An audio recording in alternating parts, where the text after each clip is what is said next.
ओम शांति। 30 जून 2022। बाबा के महावाक्य। मीठे बच्चे, बाप से जो प्रतिज्ञा की है उस पर पूरा पूरा चलना है। धरत पर ये धर्म न छोड़िए, यही है सबसे ऊंची मंजिल।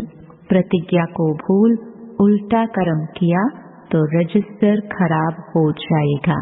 प्रश्न, यात्रा पर हम सीखे जा रहे हैं, उसकी परख अथवा निशानी क्या होगी?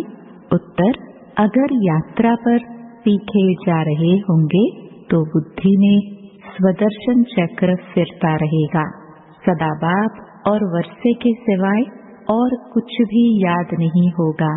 यथार्थ याद माना ही यहाँ की जो कुछ भी दिखाई ना दे।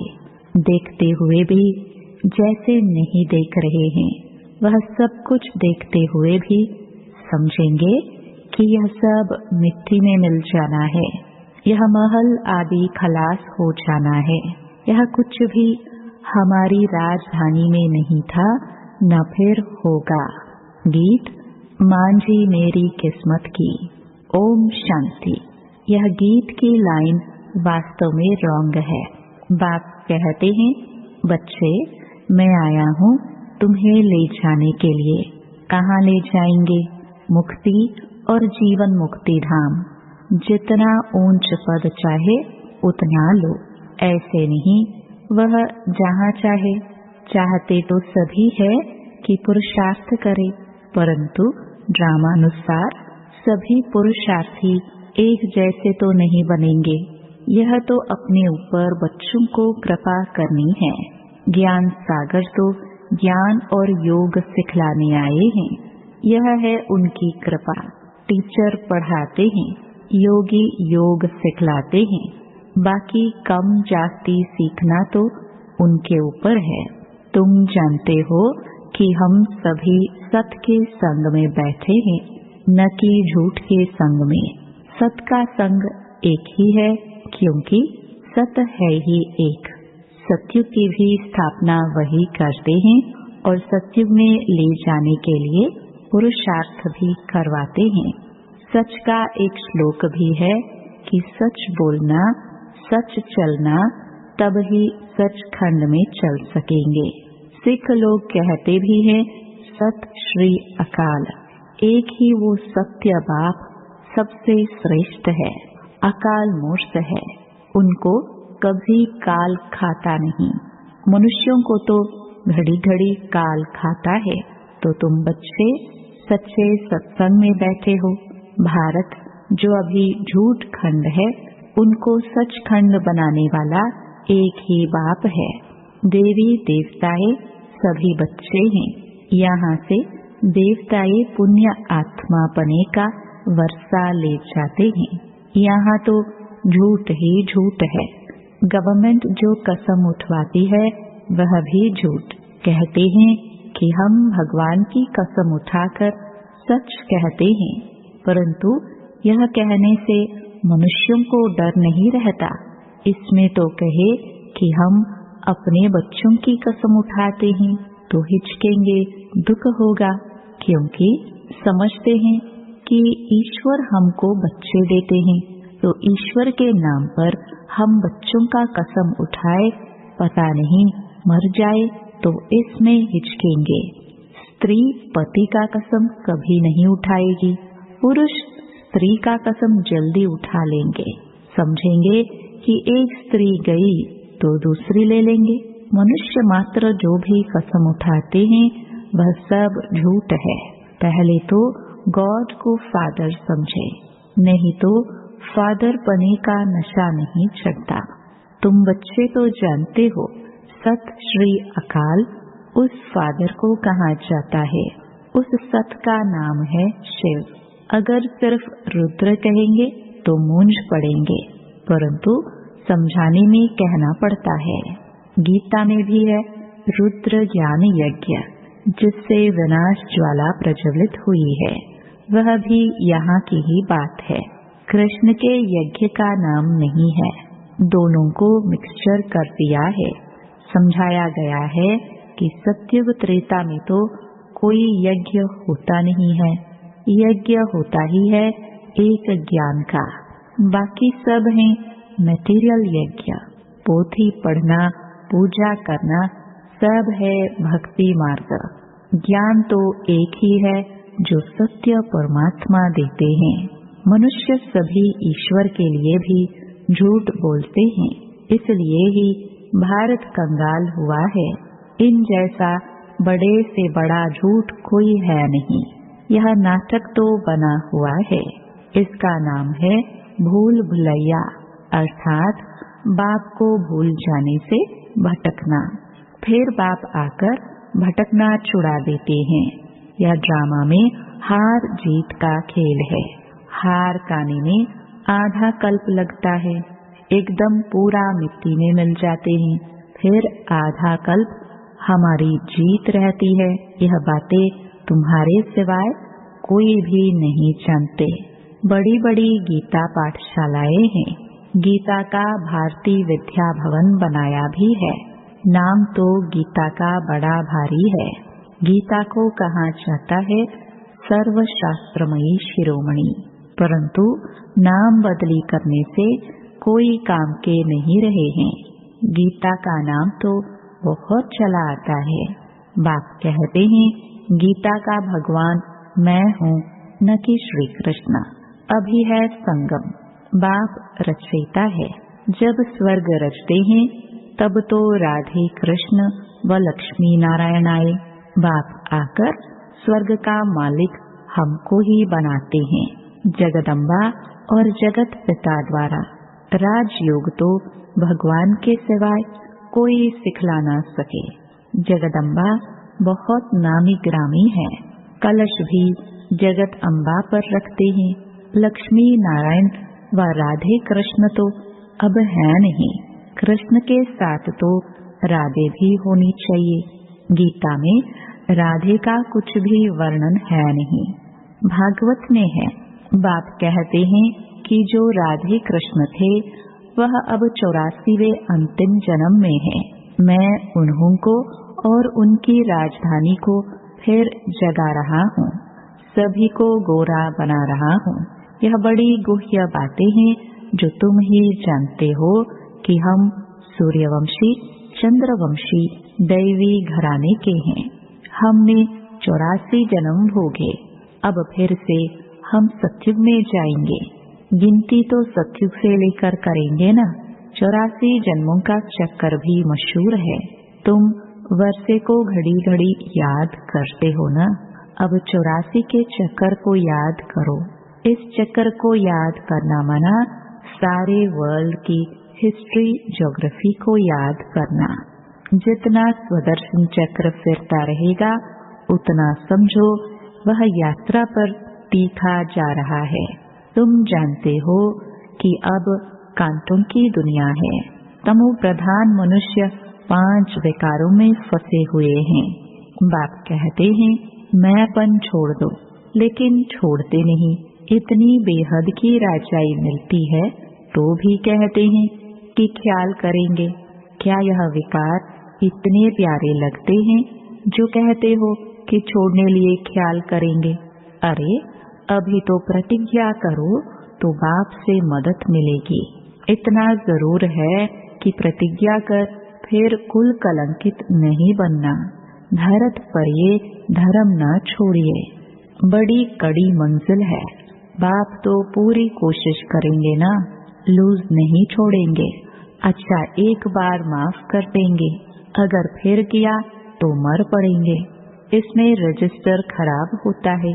यह विकार तो पॉइजन है।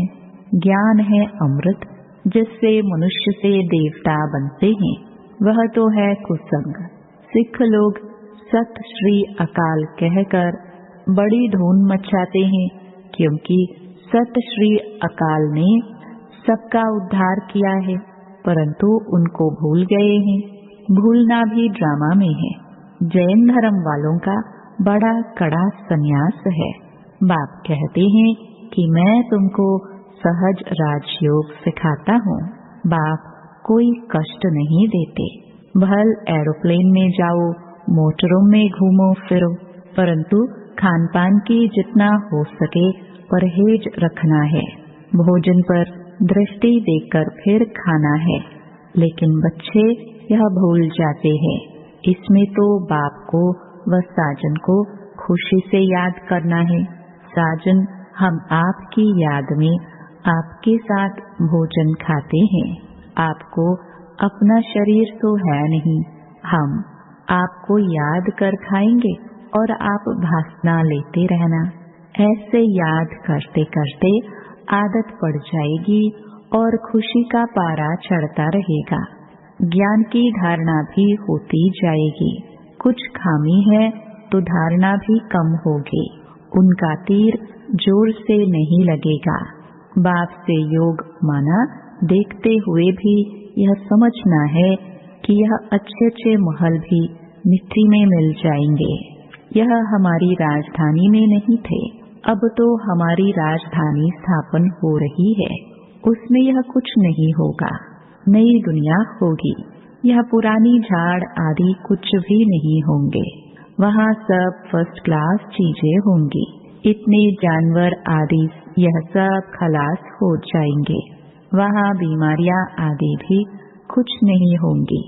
यह सब बाद में निकलती हैं। सतयुग माना ही स्वर्ग। यहाँ तो हर चीज दुख देने वाली है। इस समय सबकी आसुरी मत है। गवर्नमेंट भी चाहती है कि ऐसी एजुकेशन हो जिसमें बच्चे चंचल न हो। अभी तो बहुत चंचलता हो गई है। पिकेटिंग करना, धरना देना, भूख हड़ताल आदि यह सब हो रहा है ना। यह सब किसने सिखाया? खुद का सिखाया हुआ ही खुद के सामने आता है। बाप कहते हैं, बच्चे शांति में रहो। जांच आदि बचाना, रड़िया मारना, यह सब है भक्ति की निशानियाँ। तुम साधना तो जन्म जन्मांतर से करते आए हो। साधना नाम चला आता है, परंतु सदगति तो किसी की होती नहीं। तुम्हारे पास चित्र आदि भल लिटरेचर भी ना हो तो भी तुम मंदिरों में जाकर समझा सकते हो कि यह लक्ष्मी नारायण पहले स्वर्ग के मालिक थे ना। उन्होंने जरूर स्वर्ग के रचयिता से वर्षा मिला होगा। स्वर्ग का रचयिता तो है परमपिता परमात्मा, जो ही समझाते हैं। मंदिर बनाने वाले ये नहीं जानते हैं। तुम बच्चे समझाएंगे तो उन्होंने परमपिता परमात्मा से वर्षा मिला है। जरूर कलयुग के अंत में ही मिला होगा ना। गीता में राजयोग की बात है। जरूर संगम पर ही राजयोग सीखे होंगे और सीखे होंगे परमपिता परमात्मा से, न कि श्री कृष्ण रचना से। रचयिता तो एक ही बाप है, जिसको ही हेवनली गॉड फादर कहते हैं। जो अच्छे विशाल बुद्धि है वह अच्छी रीति समझते भी हैं और धारणा भी करते हैं। छोटी छोटी बच्चियां बड़े आदमी से बैठ बात करे, चित्रों पर समझाए इन्हों को रचने वाला कौन। भल कॉमन चित्र भी हो वह न भी हो, बच्चियां तोतली भाषा में समझा सकती है। छोटी बच्चियां अगर होशियार हो जाए तो कहेंगे कि बलिहारी इस एक बाप की है जिसने इनको ऐसा होशियार बनाया है। बच्ची कहेगी कि मैं जानता हूँ तब तो सुनाती हूँ। बेहद का बाप अब राजयोग सिखला रहे हैं। बाप कहते हैं, अपने को आत्मा समझो, कोई भी देहधारी को गुरु मत समझो। एक सतगुरु तारे, बाकी सब डुबोने वाले हैं। ऐसे टिकलू टिकलू करे तो नाम वाला हो जाए। कन्याओं द्वारा ही ज्ञान बाण मारे, यह दिखाया है ना। ऐसे भी नहीं कि सभी समझ जाएंगे। जो अपने धर्म में होंगे वह जल्दी समझ जाएंगे। वानप्रस्थ वालों को व जो मंदिर बनाते हैं उनको जाकर समझाना उठाना चाहिए। हम आपको शिव बाबा की बायोग्राफी बताते हैं। सेकंड नंबर है ब्रह्मा विष्णु शंकर। हम आपको वर्ल्ड की हिस्ट्री ज्योग्राफी बताते हैं कि मनुष्य 84 जन्म कैसे लेते हैं। यह 84 का चक्कर है। ब्रह्मा सरस्वती सभी की कहानी बैठ बताए, यह तुम बच्चों के सिवाय कोई समझा न सके। आओ तो तुमको बताए कि लक्ष्मी नारायण ने राज्य कैसे पाया और फिर कैसे गवाया। अच्छा, यह भी नहीं समझते हो तो सिर्फ मन मनाभव हो जाओ। ऐसे ऐसे बच्चों को जाकर सर्विस करनी चाहिए। अच्छा, मीठे मीठे सिखिलदे बच्चों प्रति माता पिता बाप दादा का याद प्यार और गुड मॉर्निंग। रूहानी बाप की रूहानी बच्चों को नमस्ते। धारणा के लिए मुख्य सार। पहला, अंदर में कोई भी खामी हो तो उसे चेक कर निकाल देना है। बाप से जो प्रतिज्ञा की है उस पर अटल रहना है। दूसरा, भोजन बहुत शुद्धि से दृष्टि देकर स्वीकार करना है। बाप अथवा साजन की याद में खुशी खुशी भोजन खाना है। वरदान, सर्व खजानों के अधिकारी बन स्वयं को भरपूर अनुभव करने वाले मास्टर दाता भव। कहा जाता है 1-2 हजार पाओ। विनाशी खजाना देने से कम होता है, अविनाशी खजाना देने से बढ़ता है। लेकिन दे वही सकता है जो स्वयं भरपूर है। जो मास्टर दाता अर्थात स्वयं भरपूर व संपन्न रहने वाले, उन्हें नशा रहता कि बाप का खजाना मेरा खजाना है। जिनकी याद सच्ची है उन्हें सर्व प्राप्तियां स्वतः होती हैं। मांगने व फरियाद करने की दरकार नहीं। स्लोगन, अपनी स्थिति अचल अडोल बनाओ, तब अंतिम विनाश की सीन देख सकेंगे।